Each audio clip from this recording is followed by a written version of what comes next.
रामायण हमारे इतिहास का वो हिस्सा है जो हमेशा से ही डिबेटेबल रहा है। पश्चिमी लोगों का मानना है कि ये एक माइथोलॉजिकल कहानी है जो कि 500 ईसा पूर्व से 100 ईसा पूर्व के बीच लिखी गई है। तो चलिए आज हमारे इस वीडियो में महर्षि वाल्मीकि द्वारा लिखित महाकाव्य रामायण का एक प्रमाण राम सेतु के बारे में जानने की कोशिश करते हैं। और हम ये भी जानने की कोशिश करेंगे कि रामायण सत्य घटना है या काल्पनिक है। रामायण का समय त्रेता युग का माना जाता है जो कि 9582 बीसी से 5649 बीसी के बीच हुआ था। भगवान श्री राम का जन्म 5114 बीसी में हुआ था। उनके जन्म के वक्त ग्रह और नक्षत्र का स्थान जो महर्षि वाल्मीकि द्वारा रचित रामायण में उपस्थित है। जब institute of scientific research on Vedas ने प्लेनेटेरियम सॉफ्टवेयर पे ये सारे डिटेल्स डाले तो एक हैरान कर देने वाला दृश्य सामने आया जो था श्री राम का जन्म का समय और तारीख। समय दोपहर 12 से 1 के बीच और तारीख 10 जनवरी 5114 बीसी। जब हम अपने भारतीय कैलेंडर या लूनर कैलेंडर में बदलें तो वो होता है चैत्र महीना का 9वां दिन, जिस दिन हम रामनवमी के रूप में मनाते हैं। इससे श्री राम के तीनों भाई भरत, लक्ष्मण और शत्रुघ्न के जन्म के तारीख के साथ साथ श्री राम के वनवास और राजा दशरथ के मृत्यु का भी पता चलता है। इससे हमें ये तो साफ साफ पता चलता है कि रामायण एक सत्य घटना है, न कि काल्पनिक धार्मिक कथा।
आइए अब हम जानते हैं कि रामायण का एक और प्रमाण राम सेतु, जिसे अंग्रेजी में आदम ब्रिज भी कहा जाता है, जिसका साक्ष्य आज भी मौजूद है।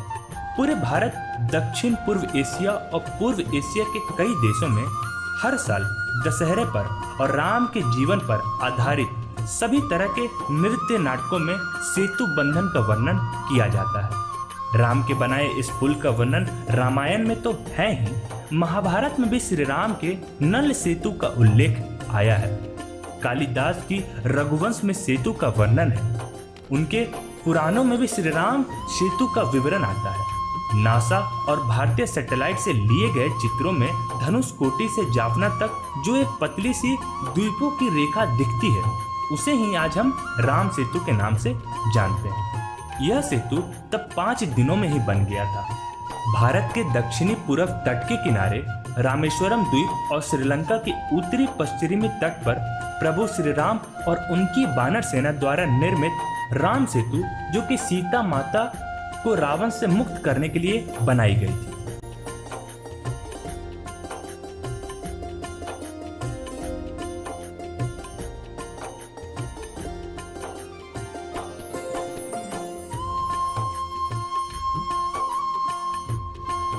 जब रावण माता सीता को अगवा कर अपने साथ उड़न तस्करी में लंका ले चला जाता है, तब श्री राम और उनकी वानर सेना रावण से युद्ध करने और सीता माता को मुक्त करने जाते हैं, तो उनके समक्ष विशाल समुद्र एक बाधा बन जाती है। तब प्रभु श्री राम ने समुद्र देव से प्रार्थना की, जिससे समुद्र देव प्रकट हुए और उन्हें बताया कि आपकी सेना में नल, नील नाम के 2 वानर हैं। ये भगवान विश्वकर्मा के पुत्र हैं और उनकी ही तरह शिल्प कला में निपुण हैं। इनके हाथों से पुल बनाने का निर्माण करवाइए। तब श्री राम ने नल और नील के हाथों पुल का निर्माण कार्य आरंभ करवाया।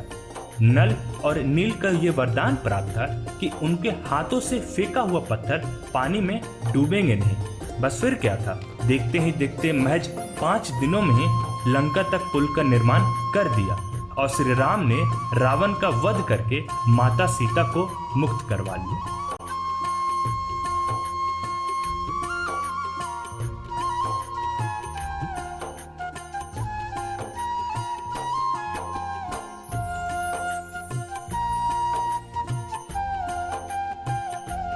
आइए अब हम देखते हैं कि विज्ञान के कुछ तथ्य जो कि राम सेतु की सत्यता को प्रमाणित करते हैं। कुछ समय पहले ही अमेरिका साइंस चैनल ने यह दावा किया है कि राम सेतु वाकई मौजूद था।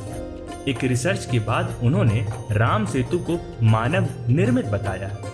उन्होंने बताया है कि भारत और श्रीलंका के बीच 50 किलोमीटर लंबी रेखा चट्टानों से बनी है और ये चट्टान लगभग 7000 वर्ष पुराने हैं तथा जिस बालू पर टिकी है वो 4000 वर्ष पुरानी है।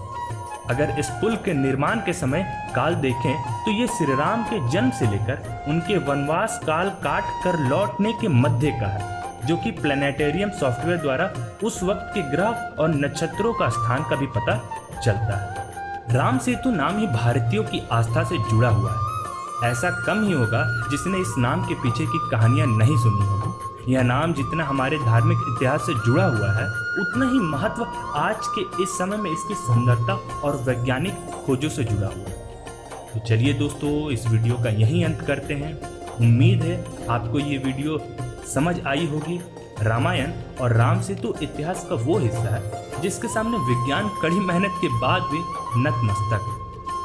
आशा करता हूँ आपको ये वीडियो इंटरेस्टिंग लगी होगी और यदि ये वीडियो अच्छी लगी है तो इस वीडियो को लाइक करें, चैनल को सब्सक्राइब करें और कमेंट बॉक्स में जो भी नई जानकारी आप रामायण या राम सेतु के बारे में जानते हैं उसे जरूर लिखें। धन्यवाद।